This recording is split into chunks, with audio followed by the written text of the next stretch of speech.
Poucas coisas elas conseguem ocupar tanto espaço na mente quanto a preocupação. A, a preocupação ela tem o poder de fazer que aquelas pessoas que se deitam para dormir, elas continuem trabalhando mentalmente ou dentro da cabeça. Embora o corpo esteja cansado, os pensamentos continuam perguntando em nossas mentes: e amanhã? Será que vai dar certo? E se faltar? E se acontecer alguma coisa? A ansiedade ela transforma possibilidades em ameaças, né?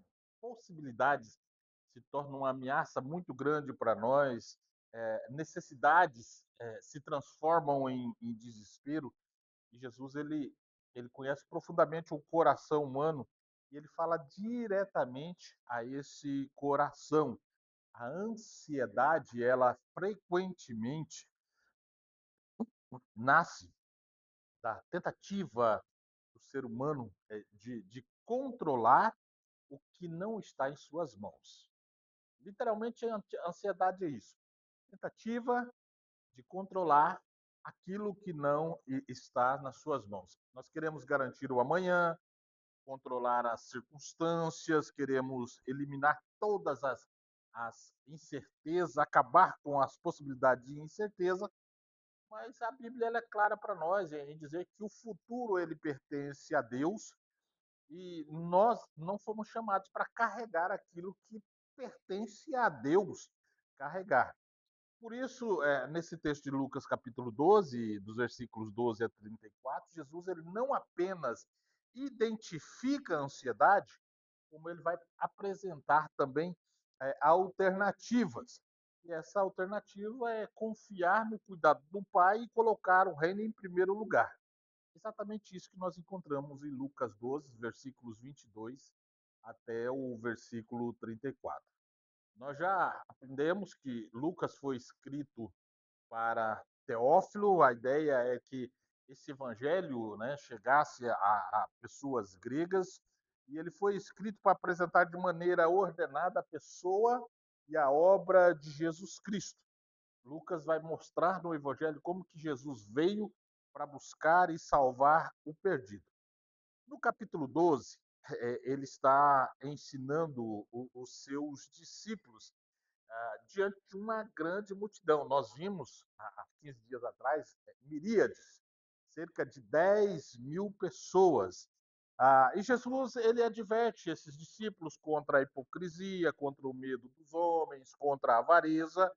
E assim que ele conta a parábola do insensato, dos versículos 13 aos versículos 21, que nós vimos na semana passada.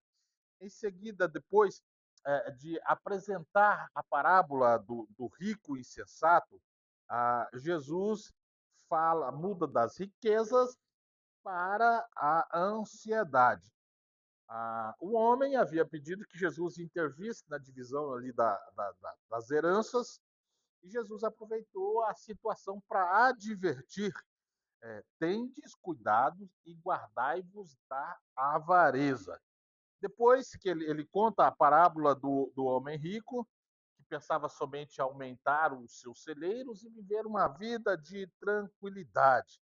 A grande questão não era que aquele homem possuía bens, a grande questão era que aquele homem colocava naqueles bens toda a sua segurança, toda a sua esperança.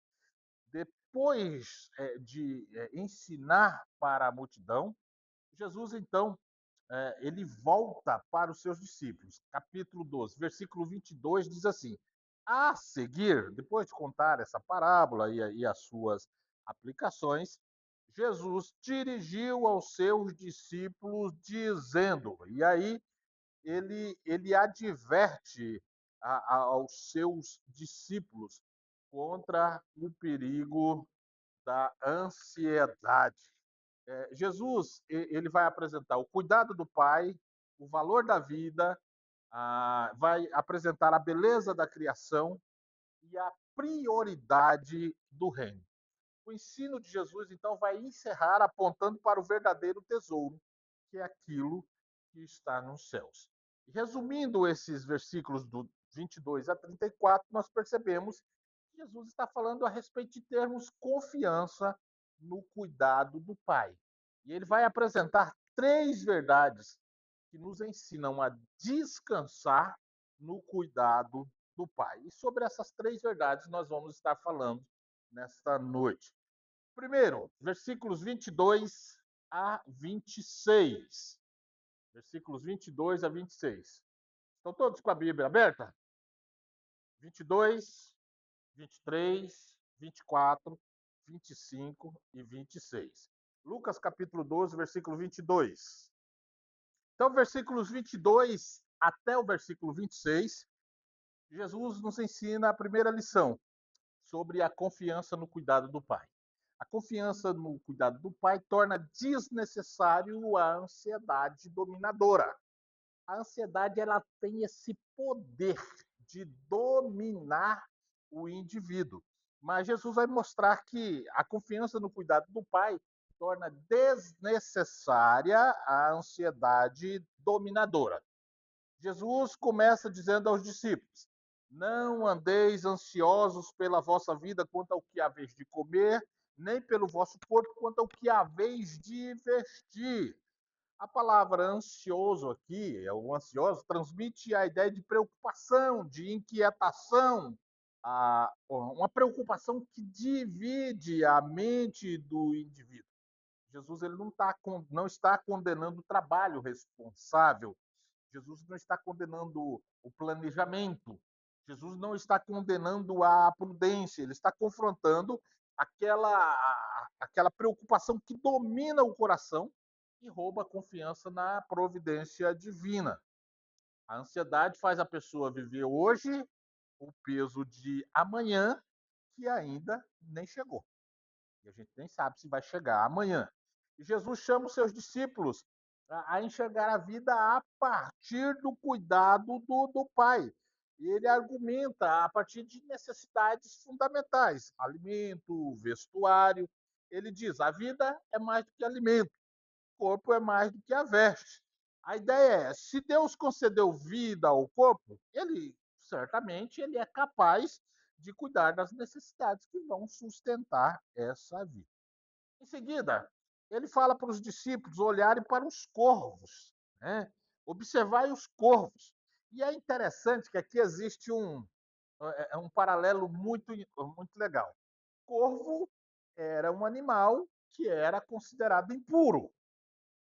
Então não é nem um ser vivo que seria puro. Dentro da legislação judaica ali, do cerimonial, a palavra quase não saiu, o corvo era um animal impuro.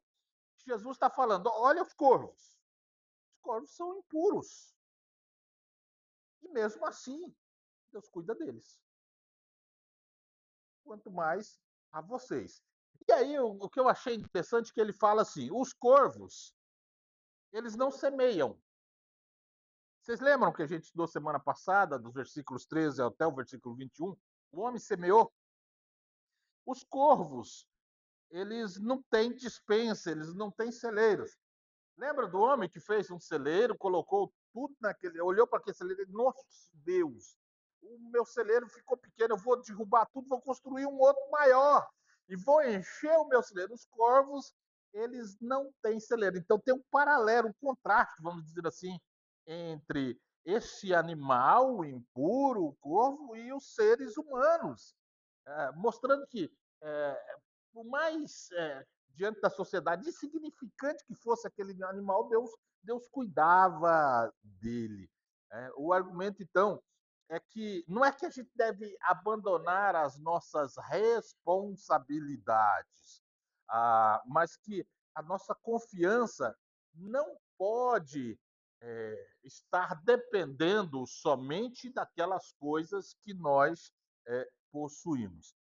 Jesus também pergunta: qual de vós, por mais ansioso que esteja, possa acrescentar um côvado ao curso da sua vida? Um côvado estava aí na casa dos 50 centímetros.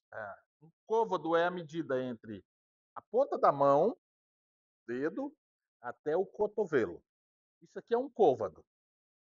Jesus está falando, vocês não conseguem aumentar isso aqui na vida de vocês, que é uma coisa mínima, ínfima, pequena. Por que vocês vão preocupar com outras coisas que estão muito além?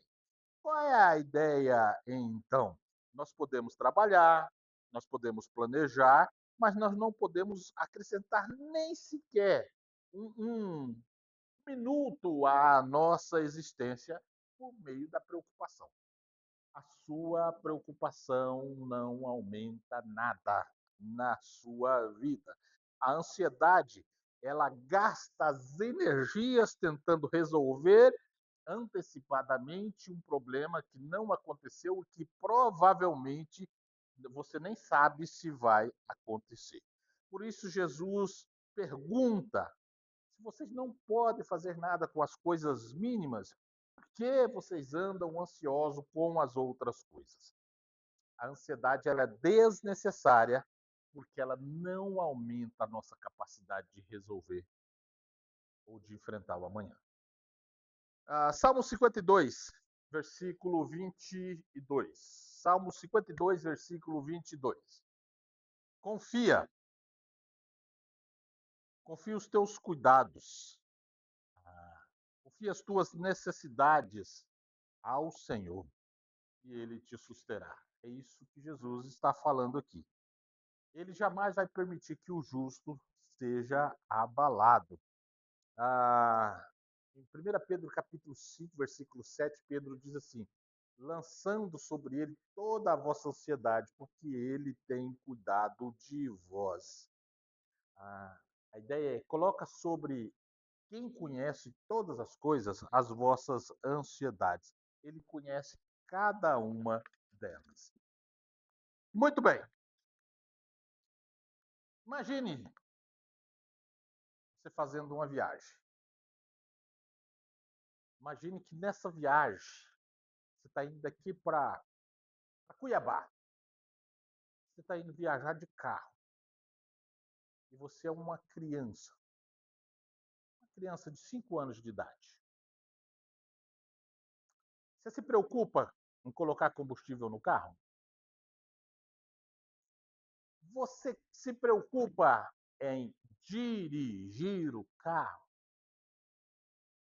Você se preocupa se o carro vai furar o pneu? Você se preocupa se vai ter comida na hora certa? Hã? Não, você fica ansiosa. Você não fica preocupada. Por que, que a criança não se preocupa? Porque ela sabe que tem alguém que é responsável por todas essas coisas. Agora, imagine nós. Nós somos como essa criança.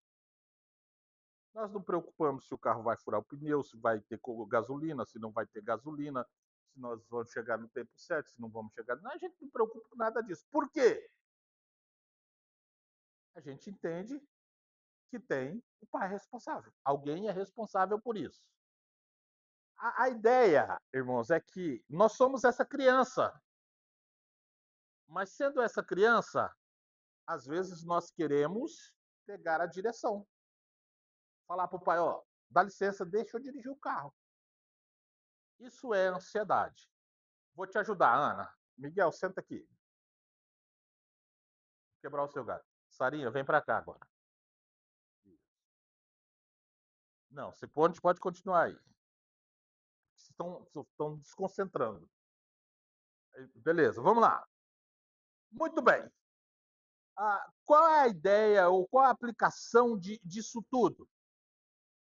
O que está roubando a tua paz? O que tá fazendo você perder sono? É isso que Jesus está falando aqui, gente. Problemas que nós não podemos resolver. Não devemos ficar ansiosos com isso. Porque quando nós confiamos no cuidado do Pai, nós ficamos livres da ansiedade. A confiança no cuidado do Pai torna desnecessário a ansiedade dominadora. Agora nós vamos para a segunda parte do nosso estudo. A confiança no cuidado do Pai nos leva a colocar o reino acima das preocupações da vida. Vamos começar com o Brian agora. Capítulo 12, versículo 27. Agora a Esther vai ler o 30. Do Pai torna desnecessário a ansiedade. Agora nós vemos dos versículos 27 a 31 que a confiança no cuidado do Pai nos leva a colocar o reino acima das preocupações da vida. Jesus, aí eu vou ter que colocar algo aí no meio de vocês dois. Jesus, ele retoma a mesma lógica da natureza, mas agora usando o lírio dos campos. Ele diz assim: considerai os lírios, como que eles crescem?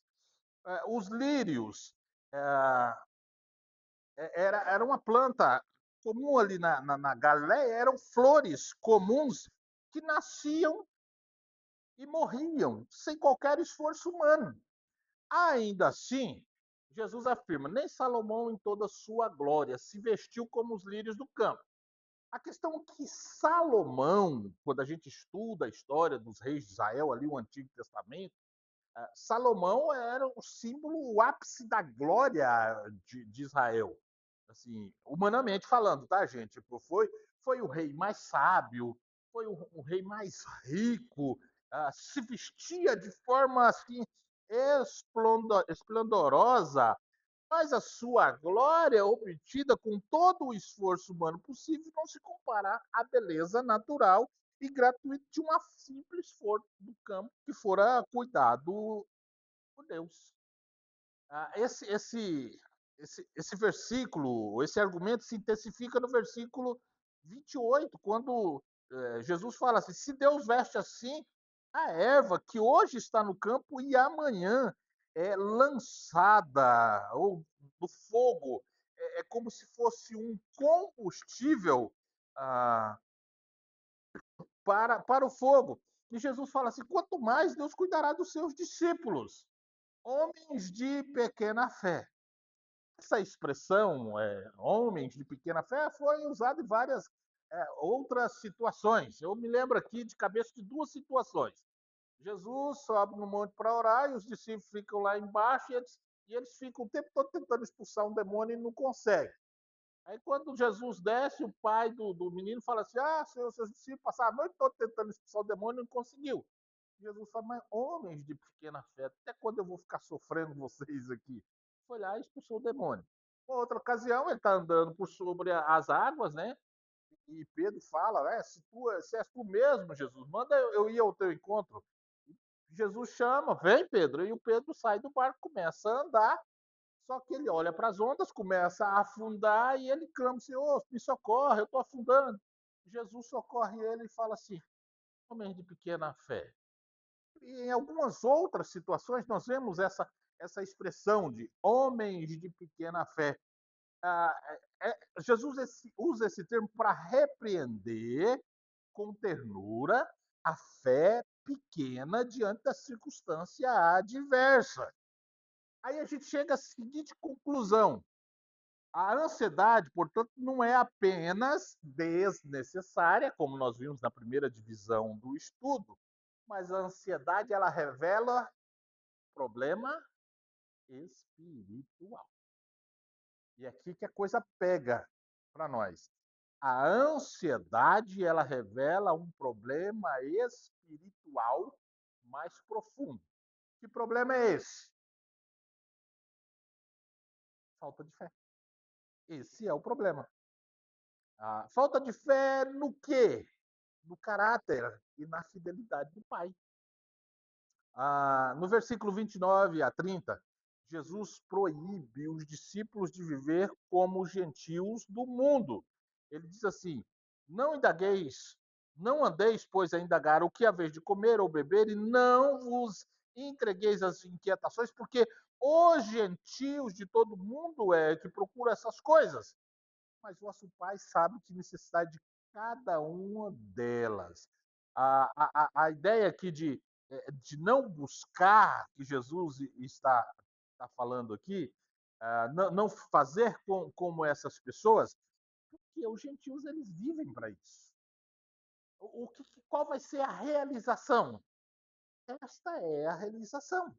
nunca se satisfaz com dinheiro, nunca se satisfaz é, com a segurança, e assim sucessivamente, é o tempo todo. Jesus fala: quem faz isso são os ímpios. A ideia de gentios é uma pessoa que não tem o conhecimento de Deus, vive ansiosamente buscando comida e bebida. O clímax dessa divisão está no versículo 31. Aqui a gente vê novamente o contraste. Lembra que anteriormente foi o contraste com aquele homem? Agora o contraste aqui é com os gentios. Os gentios eles ficam buscando, buscando, buscando, e a ideia de buscar aqui descreve uma busca incessante, uma preocupação que se torna o centro da existência. Exatamente o padrão da vida que não conhece a Deus. Mas o clímax está no versículo 31, quando ele fala assim: buscais antes de tudo o reino e estas coisas vos serão acrescentadas. A ideia é mais ou menos assim: ao invés de você estar fazendo isso, faça isso. Ao invés de ficar buscando essas coisas, busque o reino de Deus. E aqui está então a lição que o Senhor passa para nós. A confiança no cuidado do Pai nos leva a colocar o reino de Deus acima das preocupações da vida. A energia que nós gastaríamos com as preocupações da vida, nós vamos gastar essa energia buscando o reino de Deus. Quando o navio ele possui uma bússola, o marinheiro ele não escolhe a direção observando a onda. Para onde o vento. Não. As ondas elas mudam constantemente. O vento ele muda de direção, mas a direção ela permanece orientada por um ponto fixo naquela bússola. Assim também acontece na vida cristã. As circunstâncias mudam, os recursos mudam, ou aumentam ou diminuem, as portas abrem ou fecham. Se a nossa direção depender da circunstância, fatalmente a gente vai entrar em ansiedade. Mas a nossa direção ela não depende das circunstâncias. Nós não somos dominados por elas. Se formos andar pelas circunstâncias, vamos viver ansiosos. O reino de Deus funciona como a direção maior na vida. Quando o reino ocupa o primeiro lugar, as demais coisas elas se encontram no ponto certo. Por último, versículos 32 a 34. A confiança nos cuidados do Pai nos leva a encontrar segurança e riqueza. Muito bem. A confiança nos cuidados do Pai nos leva a encontrar segurança e riqueza em Deus. Jesus, então, ele abre essa última sessão com uma das mais ternas expressões do Evangelho. Não temas, ó pequenino rebanho. O pequenino, aqui, a, a expressão pequenino rebanho descreve um grupo pequeno de discípulos, mas a ideia de pequenino rebanho é discípulos frágeis, discípulos que não tinham muitas coisas que eles podiam fazer por eles mesmos. Jesus então usa essa expressão, um grupo pequeno, aparentemente frágil e vulnerável em meio a um mundo hostil. Mas esse grupo pequeno, frágil, em meio a um mundo hostil, é o objeto do prazer do pai. Não é um pai que está relutante em ceder o reino, ou que cede o reino sob pressão, mas é um pai que tem prazer em dar esse reino. E essa é a base última para vencer o medo e a ansiedade. Pertencer a um rebanho pequeno, mas amado pelo Pai, que já decidiu com alegria entregar o reino. A partir dessa segurança, Jesus faz um chamado bem prático. Versículo 33, ele diz assim: vendei os vossos bens, dai esmola, fazei para vós outros bolsas que não desgastem, tesouros inextinguíveis no céu, onde não chega o ladrão e nem a traça corrompe, ou se corrói, ou seja, onde jamais acaba. Esse chamado, ele não deve ser lido como uma ordem universal para todo cristão vender tudo que ele que possui, ah, mas a ideia aqui ah, é o oposto do rico insensato, que diz assim: agora os meus celeiros estão cheios, eu vou dizer para minha alma, regala-te, porque você tem alimento para você viver em prazer a vida toda. Uma pessoa que estava egoisticamente pensando somente em si. Uma pessoa que não pensava nos outros, que não pensava na família, que não pensava no próprio Deus. É o oposto desse rico que construiu esse celeiro. O contraste entre os dois tipos de tesouro é vívido. Bolsas terrenas envelhecem e se rompem. Ladrões roubam, traças destroem tesouros terrenos. Mas o tesouro que está no céu é permanente, é inatingível pela corrupção, é inatingível pelo roubo. Esse ensino está diretamente ligado com Mateus capítulo 6, versículos 19 a 21, do Sermão do Monte, mostrando a coerência dos ensinos de Jesus sobre riqueza ao longo do seu ministério. E aí Jesus encerra as suas palavras nesse contexto com uma sabedoria atemporal, uma sabedoria que ultrapassa o tempo. Onde estiver o vosso tesouro, aí estará também no vosso coração. A ideia aqui não é que o coração determina o tesouro, mas que essas realizações elas revelam a, a, aquilo que nós somos.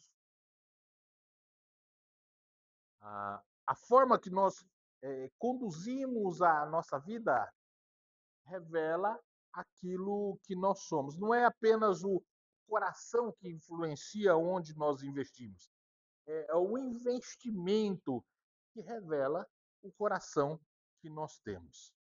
A ideia central de todo o texto 22 a 34 é essa. A cura para a ansiedade não é apenas um exercício de força de vontade. Não é só você ter força de vontade para vencer a ansiedade, mas é uma reorientação completa do coração, que passa a descansar na certeza do reino que já foi dado pelo próprio Pai. E aí eu quero encerrar perguntando: onde está o seu tesouro?